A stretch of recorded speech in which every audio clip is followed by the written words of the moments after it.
איזה כיף זה מקלחת בבוקר, אה?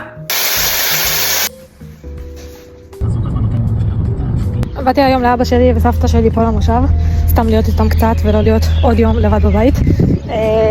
עשינו כזה על האש, כאילו סעודה כזה לפורים, כולם עם האחים ובני דודות וכזה. קיצור, סיימנו לאכול, עכשיו אנחנו מתעסקים פה עם הזה של השמן. אני אראה לכם פה עכשיו קצת שתראו. אבא שלי יש לו עצים של זית, אז הוא עושה שמן זית. מקווה שהסברתי את עצמי נכון, נראה לי שהולכת עכשיו הזעקה, אז אני כזה, זהו בקיצור. אתם רואים, במכל הזה יש את השמן זית, ואחרי זה אנחנו הולכים לשים את זה בבקבוקים. ואלה הבקבוקים של השמן שאנחנו הולכים למלא אותם. כמובן שיהיה מדבקות והכל וזה. חכו.